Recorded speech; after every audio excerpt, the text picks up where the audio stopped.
Hi.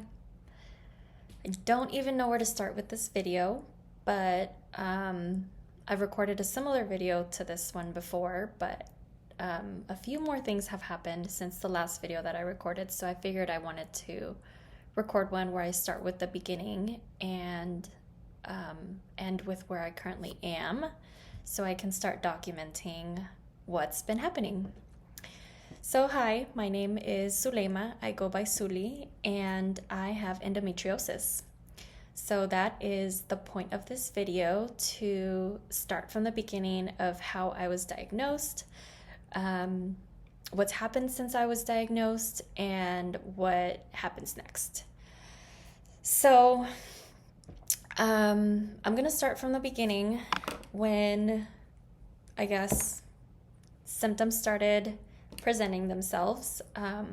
If I'm looking off to the side, it's because I have a notepad to remember certain things because it's very blurry.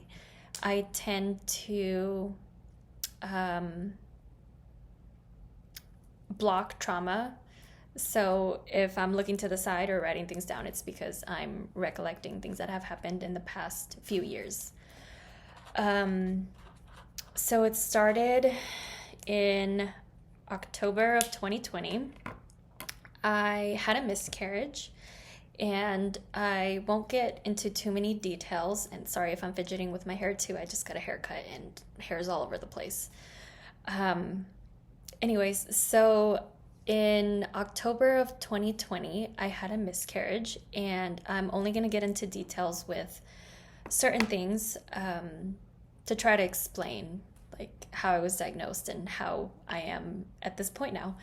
So again, I had a miscarriage. It was very early on, and I had gone to the OBGYN because I was having symptoms that were like a miscarriage from what I was hearing. So I was only about 5 or 6 weeks pregnant, and I passed everything along, and the OBGYN made sure that my HCG levels were tracked down all the way to 0 at that time.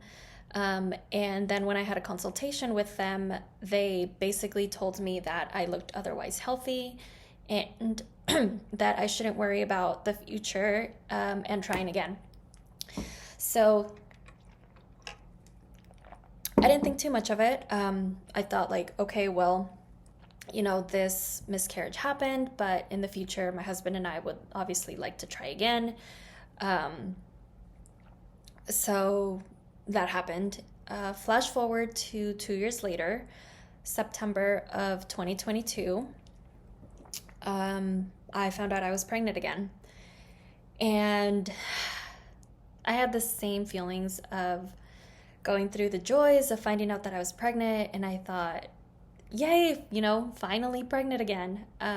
Hopefully this time it's not a miscarriage. But unfortunately, soon after I found out, I took a pregnancy test because I missed my period by about 1 or 2 days. I believe it was 1 day, and I get a lot of anxiety. So I went ahead and took a pregnancy test, and it came out positive. So I did start having symptoms again of the miscarriage. So I went ahead and called the OBGYN right away because I thought it was a miscarriage or something was going on. Something wasn't normal because I was spotting and because I was having similar pains that I did back in 2020. So I went to the OBGYN, and they told me that it was a miscarriage based on them not seeing anything in the ultrasound, and they had only done an external ultrasound, meaning they did not do an intravaginal ultrasound. They only did it on the outside, and I think that's where they messed up. Not messed up because, they did an ultrasound to the best of their knowledge. Got cut off there, but I'm going to keep going. So, the OBGYN told me that it was a miscarriage because they had checked my HCG levels. And no, I'm sorry, they did not check my HCG levels at that point yet. They only did an ultrasound and they sent me to do blood work. So the ultrasound didn't show anything. And then with the blood work, they were going to, again, track it down, same thing that they did back in 2020. So I kind of like thought, okay, well, I've been through this already once, so it's just another, not just another miscarriage, but it's another miscarriage. So I accepted that. So it took a few days to get my HCG results back. And I had a follow-up appointment with the OBGYN maybe like a week or so after I did the ultrasound where they didn't find anything. And what caught me off guard was that the doctor, when we got on the video conference to go through the results that I had, he kind of talked to me like everything was normal. And I thought that was weird because he talked to me like it was normal that I was pregnant. He goes, "Hi, Suleima, how can I help you?" "What do you mean, how can you help me?" "Give me the results of my HCG and confirm that it's a miscarriage."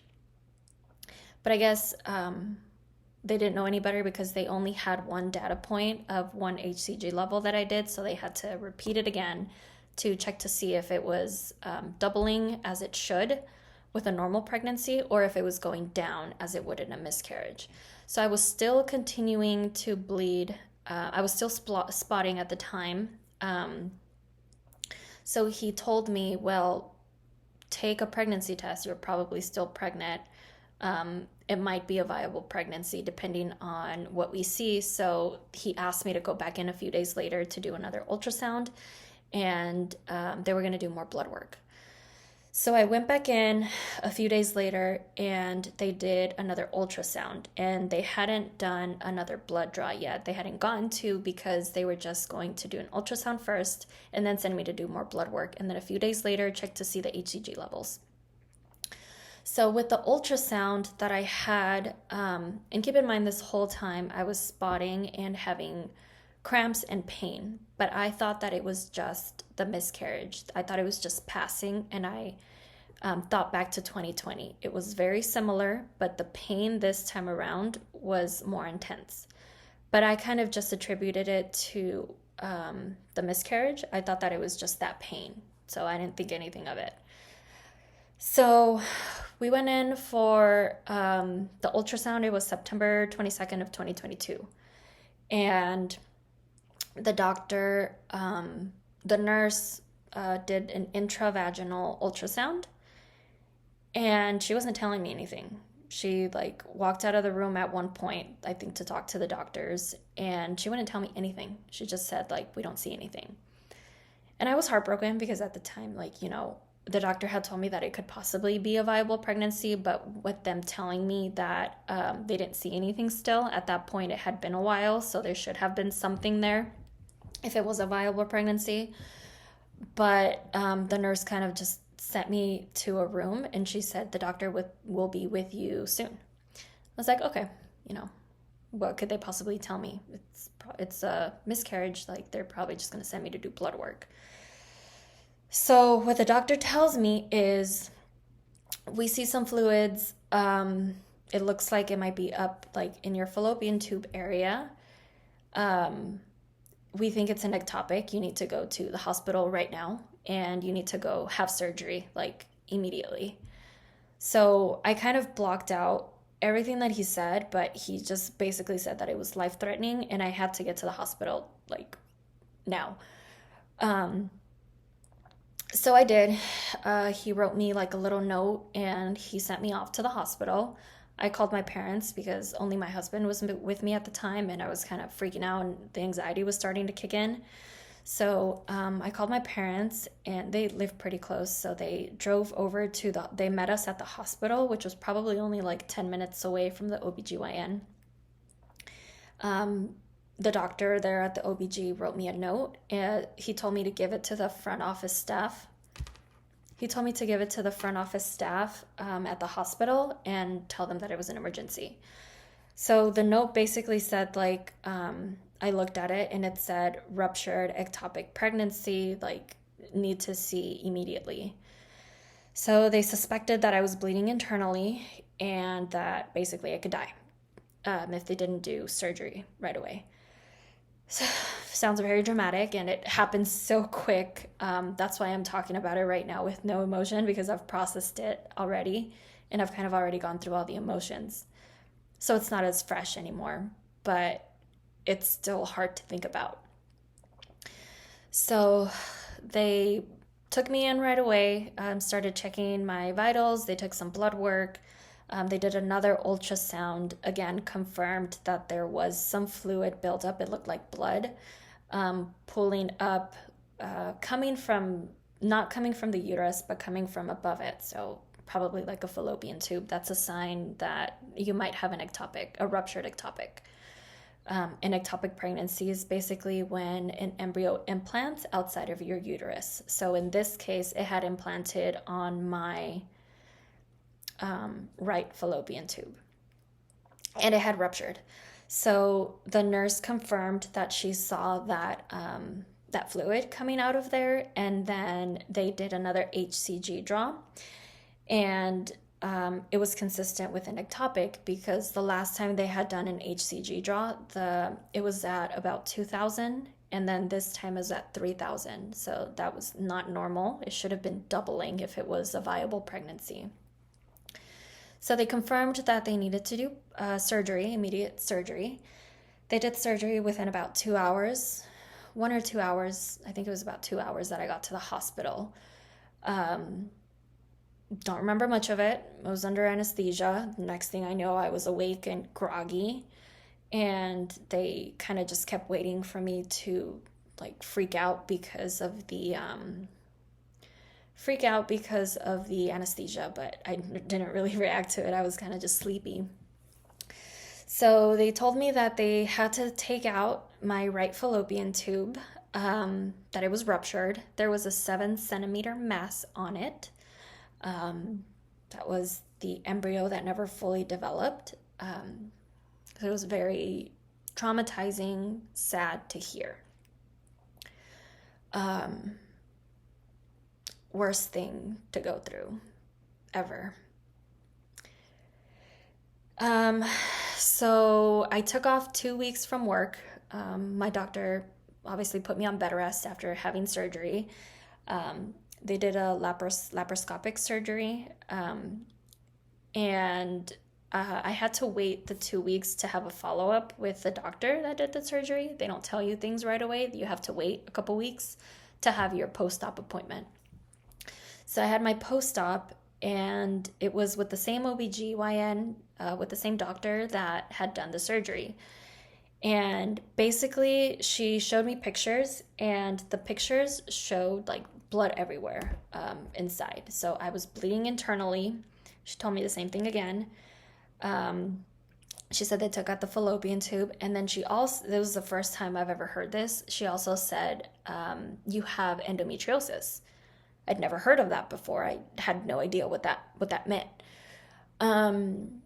So basically, she said, I'm going to refer you to an endometriosis specialist because that's not my specialty. I can just tell you what I saw. It looked like you have endometriosis scar tissue. Also on your other fallopian tube. Your other fallopian tube doesn't look good. So that's bad news because if you want to conceive naturally, you need at least one functioning fallopian tube. Because I guess I'll show like a diagram of a uterus here, but so when you ovulate, you have your ovary, and then the egg will travel through the fallopian tube, and then the sperm ideally will meet with the egg, and then they'll implant together inside the uterus. But in my case, it implanted in the fallopian tube because there were blockages there. So what that means for the other fallopian tube, if it's already not looking good, just from the surgery, then it probably means that it's blocked. So the doctor told me that she was going to refer me to an endometriosis specialist so she could do a test to see if the other tube was blocked or not. My computer keeps locking on me. So I said, okay, I mean, I've never heard that I have this condition ever. I don't know what it is. But I mean, you did surgery, so you know better than I do. the sad thing about endometriosis is that the only way to diagnose it is via surgery. So you can't see it from an ultrasound. You can't see it from like an MRI or anything like that because the scar tissue is just not visible because it's inside your organs and it attaches. And what it does is it adheres to it causes your organs to adhere to each other. Because in a normal period, your uterus will shed endometrial tissue out through the vagina and out. But if you have endometriosis, it will flow back into like your reproductive system, into your other organs. So in my case, it like attached to my fallopian tube, for example, and caused that ectopic pregnancy. So that's like the extent of what I knew of endometriosis at that time. So I trusted the OBGYN. I said, okay, well, I'll go see the endometriosis specialist and kind of talk to her to understand the condition because I didn't know like what I had to do, like if there was so the OBGYN told me that there was no treatment for it, but if I went to go see the specialist, then she could help me like manage it or learn more about it or help me conceive or whatever. So flash forward. So it was in December of 2022 when I had my first consult with the doctor. Her name is Dr. Gondra. And she scheduled an HSG test. Excuse me. She scheduled an HSG test, which basically means that they put like a dye up your cervix and through your uterus, and then it will flow out through your fallopian tube or tubes to see if there are any blockages in your tubes to see if you can conceive naturally. So that was scheduled for March of 2023, which was a couple months later. So finally did the test, and she found that the other tube was blocked. To what extent, she didn't know. So she told me that the only way to find out if that tube was able to be saved or not was to do another surgery. So I said, okay. So surgery was scheduled for June of 2023, which was only 2 months ago at this point. So they had to do another surgery. They had to go in laparoscopically again, but this time it was assisted with a robot assisted laparoscopy. The first one, it was kind of just the doctor going in like with her tools, but they explained that with the robot, they could go into like more hard to reach places and pull out more scar tissue if there was any in there, which of course there was. So I had the surgery, and going into it, the doctor had told me that there was a 50-50 chance of being able to save the tube. So of course that was the ideal scenario, that they would be able to go in there, remove adhesions, save the tube, and close it back up, and I would be able to hopefully conceive naturally once they did that. So I went in that day, June 13th of 2023. I went into the hospital, and this time around it wasn't as crazy because I guess the surgery was planned. I had a pre-op appointment. They did blood work to make sure that I could undergo surgery again. They had everything ready to go. They had the doctor ready, Dr. Gondra ready, everything. So they did surgery again, and I woke up from the anesthesia. It was very quick, but this time around I had a lot of anxiety because I kept remembering back to when I had the first surgery with the ectopic and how traumatic that was. I guess I was a little bit more calm because I knew what to expect afterwards, but I still had a lot of anxiety because I didn't know if I was going to lose the tube or not. So I woke up from surgery, and this one lasted longer than the first one. The first one, I believe, was only like an hour, maybe less. And because they were only really removing that fallopian tube. And then this time around, surgery was maybe like closer to 2 hours. So when I woke up, the nurse, it wasn't the doctor that was there. She had like another surgery after mine.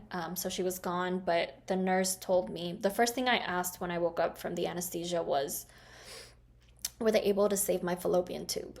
And she said no. She said they removed my other fallopian tube. And of course, that was the worst case scenario for me. But I was prepared. I was prepared for that outcome.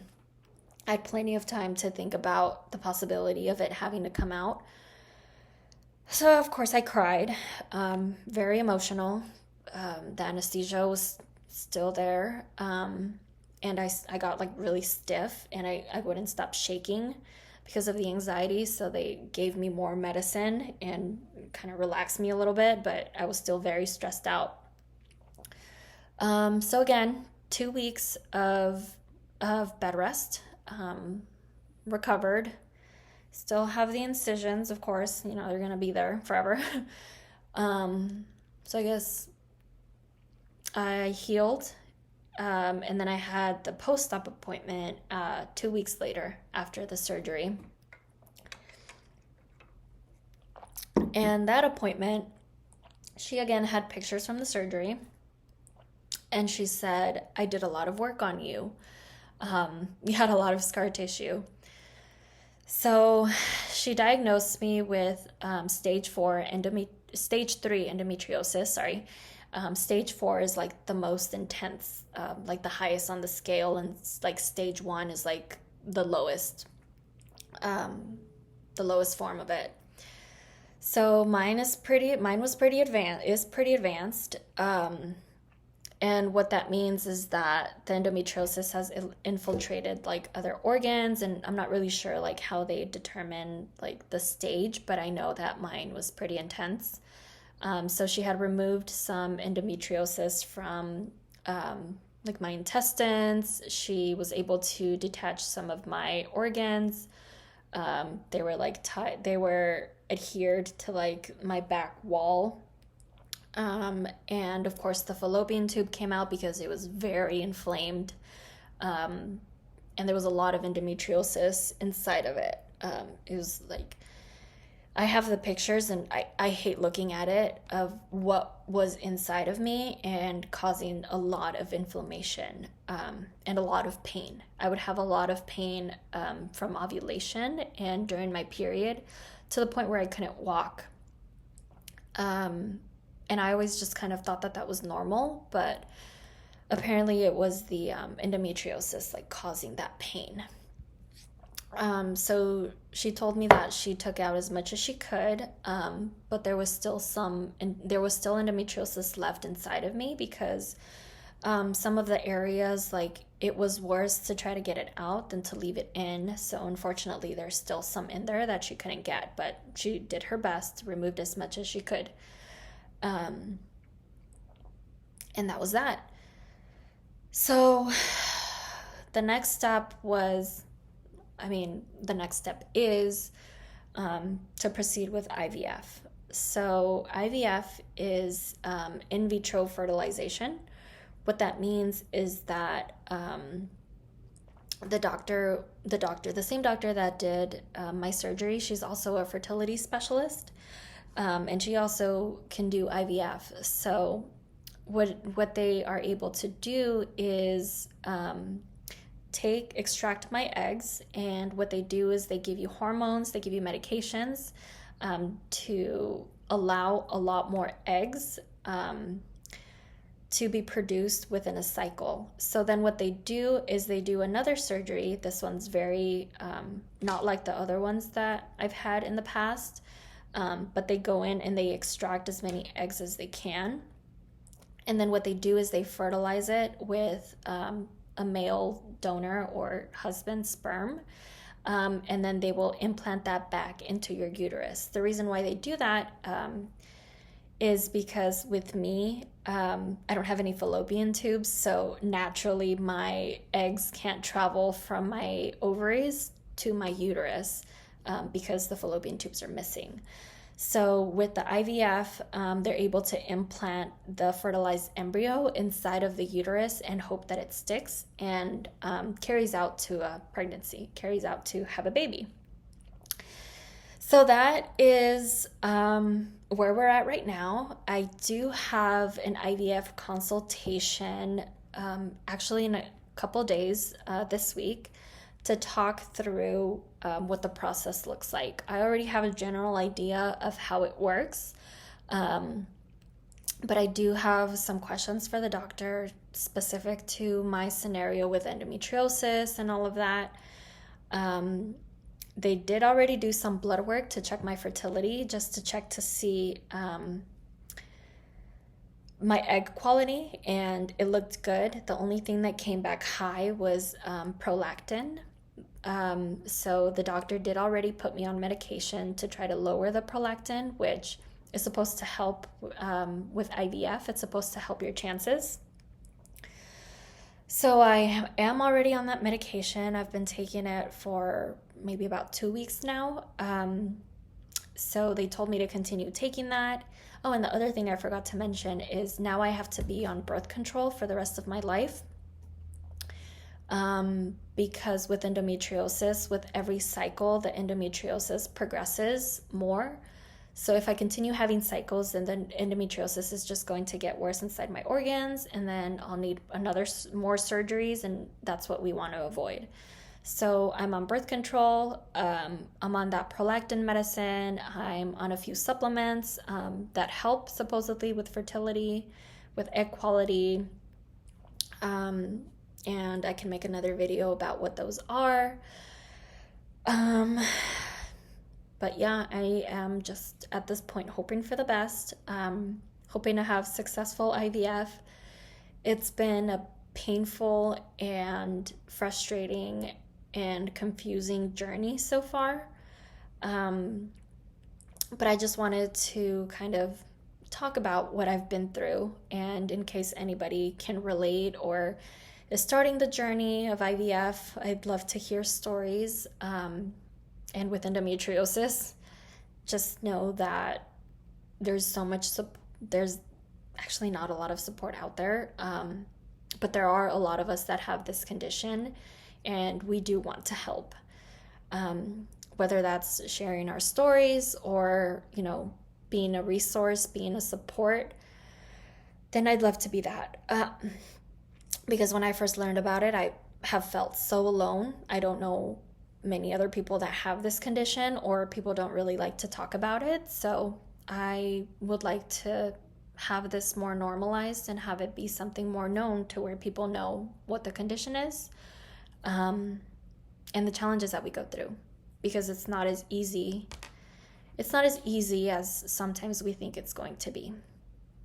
But yeah, I'm gonna go ahead and end this video, but really the purpose of me making this is because I want to document the IVF journey as well. And then hopefully one day, I can look back with a kid and show them what I've been through. But thank you so much for listening, and I hope to see you in the next video.